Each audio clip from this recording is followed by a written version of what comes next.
Wide receivers, a lot of names here. I want to treat this one this way. I'm going to bring up a name. You just give me your first thought. Okay. With that name, with the new team, and we'll go from there. Yeah. Curtis Samuel to Washington. Oh, I mean, love fest. I mean, anybody knows this is my kind of under the radar Chris Simms guy at receiver. Just your nonverbals right now just changed. Well, there's two things. I mean, Washington, I'm kind of excited about their team, but Curtis Samuel along with Terry McLaurin is an explosive 1-2 punch right there. At Benny is a Jet says, does Washington now have the best wide receiver duo in the league? I'm not going to go that far yet, but think about it. It's explosive. It's up there with the top explosive wide receivers because either one of those guys can be reverse 60 yards to the house, slant route 70 yards to the house.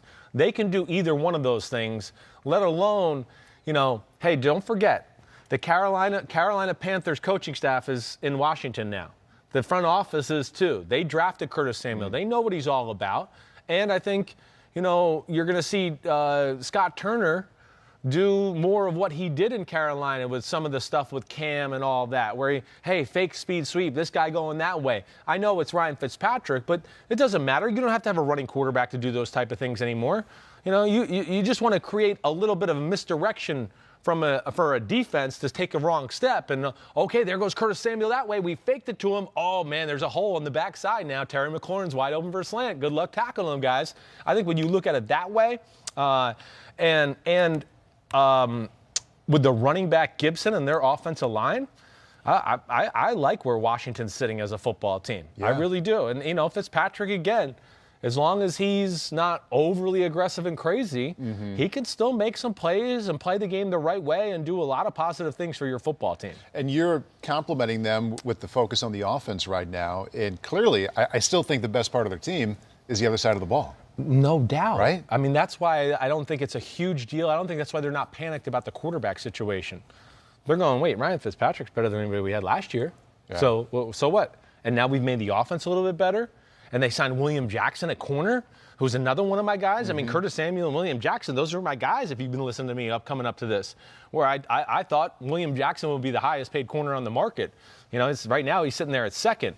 And, and the other thing I wanted to, that I forgot about, Logan Thomas at tight end. I was thinking of the names, and I'm going, damn, who am I missing here?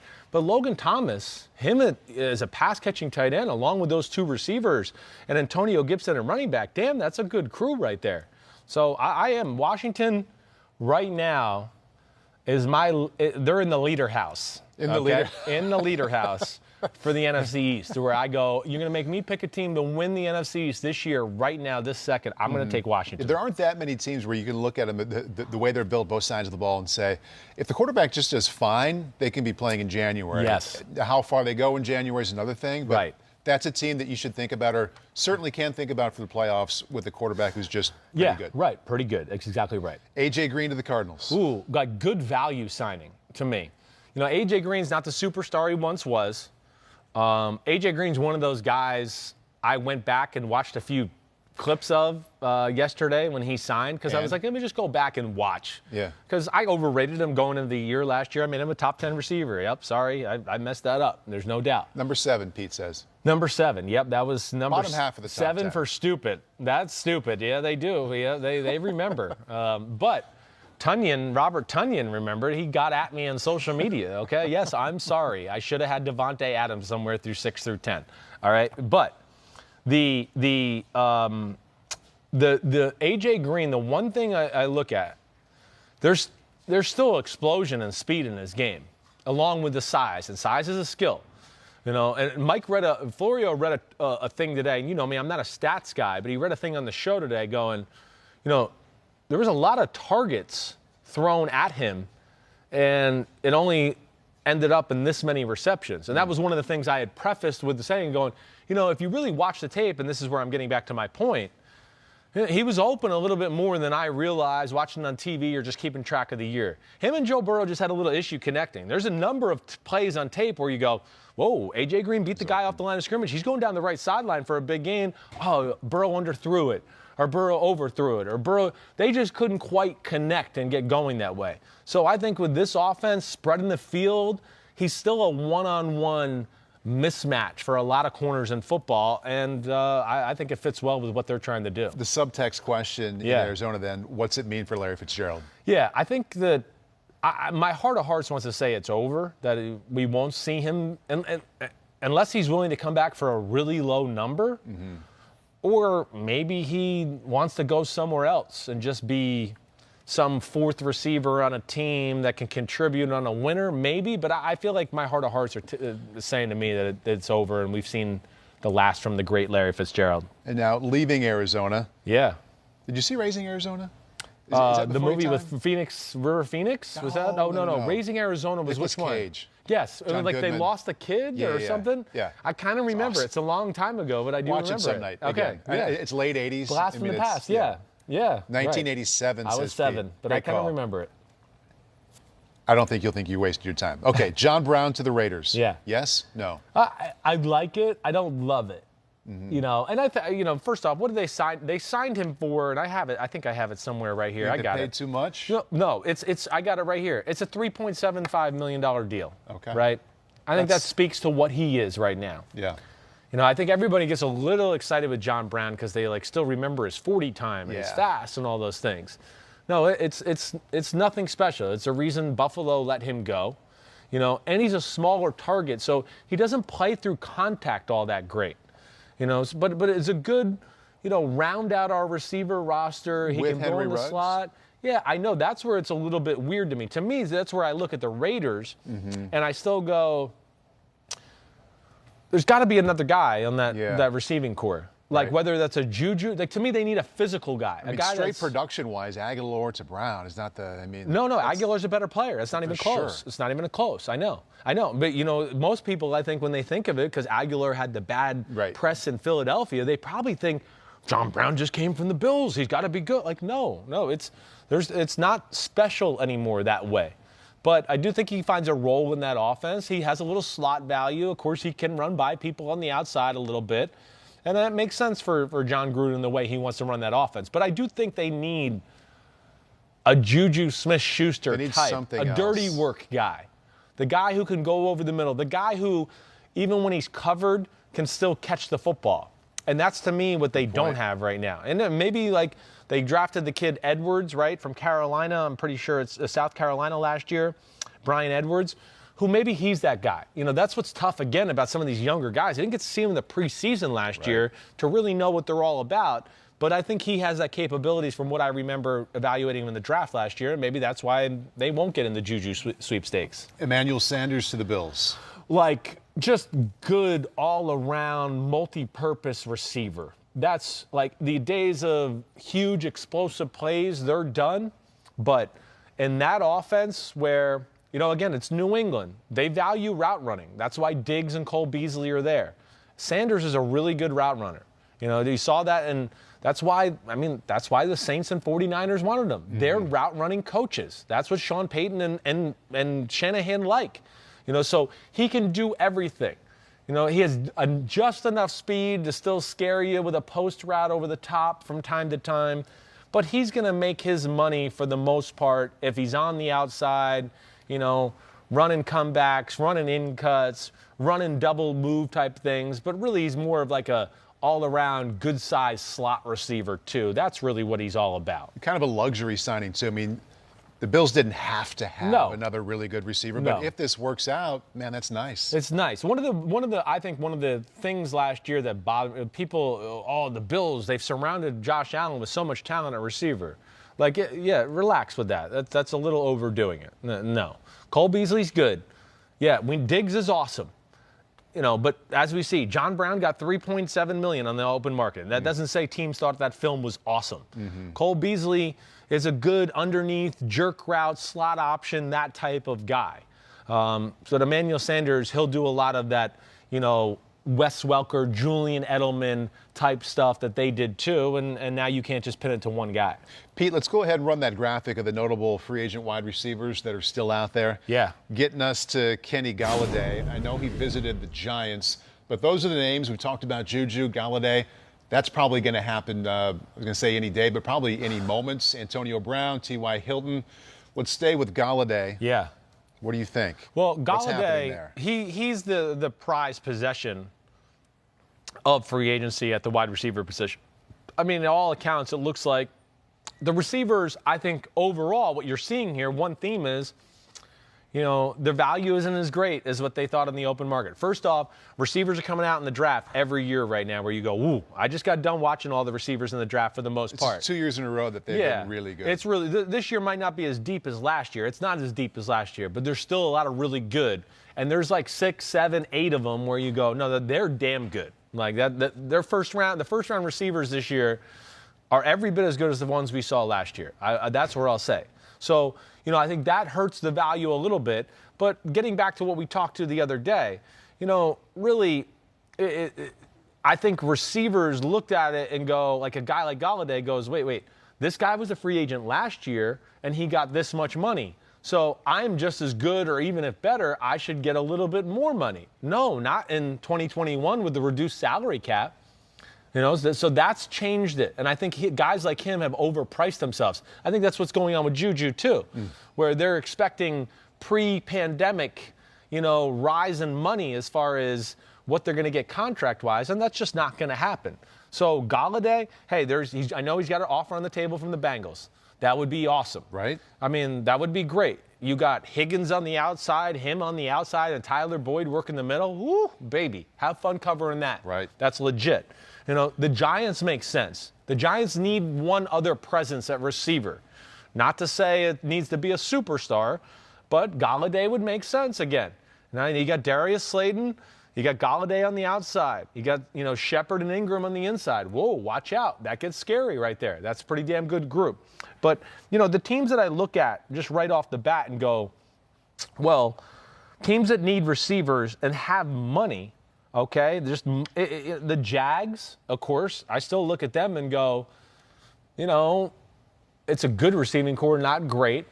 But maybe they're not going to get into this because DJ Chark is kind of that same guy Golladay is, so maybe they don't look at it that way. The Raiders, as we talked about, I still look at that, and I'd be a little worried. I mean, Henry Ruggs was not all that impressive last year. The Dolphins are a team where I sit there and go, they got money, and do you want Tua to succeed here? Yeah. I know they get Devontae Parker, but he's got an injury history, and they need something else there. And then, the last two I'll throw on there that just have money and a need for the position are the Titans, the Ravens, and the Colts. The Colts is not desperate. It's not desperate. T.Y. probably not. T.Y.'s a free agent, you know. So right now it's, the Zach Pascal, the Michael Pittman Jr. I'm sure they're hoping Paris Campbell, their second-round pick from 2 years ago, starts to show up. I mean, I loved him, but he's been injured the first 2 years. Right. So they'd be a team I'd think about. And, the Titans, of course, Corey Davis is gone. And they really, when you look at that, it's only A.J. Brown right now as far as a real dependable go-to type guy. But those are the teams that make sense to me that I think would get in the bidding for Golladay. Good time to bring in Big Phil. Big Whoop, Phil, whoop. always nice to have you. Why don't you jump in here on the Kenny Gallaudet, I don't want to say sweepstakes because it doesn't seem like there's been a huge demand for what he's asking right now, but where would you like to see him end up?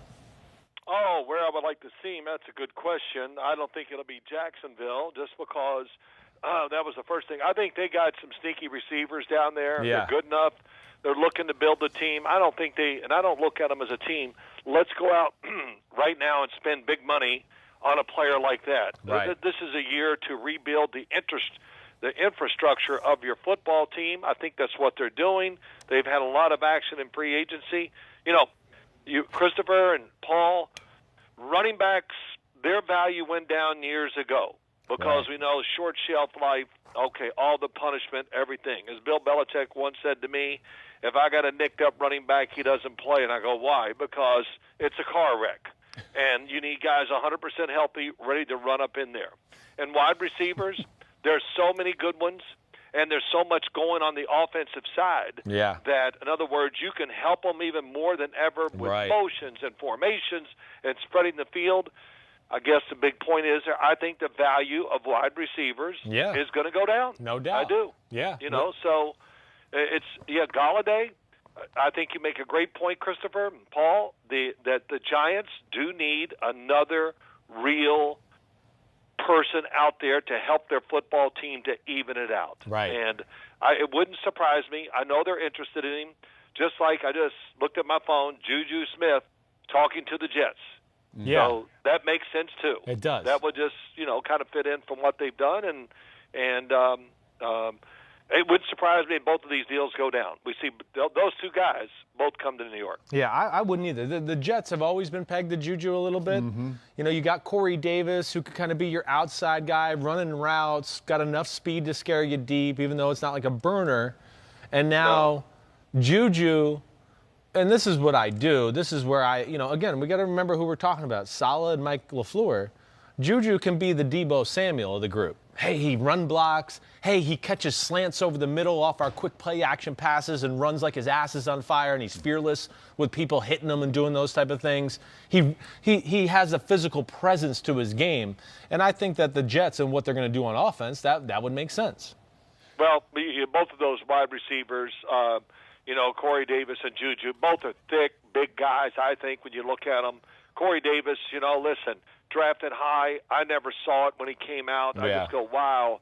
And, of course, unlucky injuries, this, that, everything. This past year, he was a factor. I even remember sitting in the studio one Sunday and turning to Nate Burleson, and he's really high on Corey Davis. I see it now. Right. Last year was the first time I said, he's a polished NFL receiver, looks the parts, playing the part, and timed out well for him, because the year he finally got it together is the year he becomes a free agent, I guess, and here he gets a chance to go to the Jets. Hey, Dad, just while we're on this, because I know this is a team you know pretty good, and I'm not trying to throw you a curveball out of left field here, but I did bring up a little bit with the Colts too. Like if you're the Colts, right? And right now, it's decent tight end play, right? Nothing special. It's pretty good. I don't want to say that. Their O-line's really good. You got a Michael Pittman Jr. You got Zach Pascal, right? Right. I don't know if Paris there's anybody Campbell. else coming. Paris Campbell, like you heard me talk about. Would you, if you're them, and of course they have money to spend right now, would you think about, a Golladay, a Juju? Yes. You would. I do right away. I think he fits kind of what they look for, what they do. They need that guy on offense even more. I mean, Michael Pittman is a big receiver too. Right. But Kenny Galladay's speed, very good outside, can be that one-on-one guy, I think, for you if you want to put him opposite of the other receivers. He would fit in there great with the run game. That changes everything. When you talk about a team like the Colts, can run it so well, Right. and they can give the receivers some chance for some easy catches because of the great run game. Yeah, no doubt. And I would think they would be very interested in too. Without question, even if Paris Campbell comes through and T.Y. Hilton looks like he's going to be playing elsewhere, Right. But they definitely Patman, Zach Pascal, he's okay, but he's good, but they need that one other guy to really round out their offense. Yeah, I hear you there. I know. And as I'm sitting here looking at this too, I just want to make sure with Pascal is still there, right? Yes, right? Yes, he is. Yeah. Okay. I was looking at it a couple of days ago, and I went, okay, they're okay at receiver, but that's it. It's just okay, and they need. But when you look at all those guys, which one is the man? Yeah. Yes. Right. Right. And none of them are right now. Yeah. No. And Pascal is there. I don't know why I got confused there for a second. Hey, Phil, I Yeah. always like it when you're on and the Patriots are in the news, because you have such an interesting, last 30 or 40 years with Bill Belichick. You knew him when you were the quarterback of the Giants. He was the coordinator. You covered him for so many years as the top guy at CBS. So with that knowledge, Dad on our lived there. minds, He lived in Belichick's office there for a few like years. 2 out of every 3 weeks for like 15 falls in a row. So We did 4 games in a row with them once. I'm like, after the 4th week, we're like, you hey, again? Bill, don't even bother. We don't need to talk to nobody. But go ahead. Hi, I'm Mike Tirico, and thanks for watching. Make sure to hit subscribe for the latest news and highlights from NBC Sports.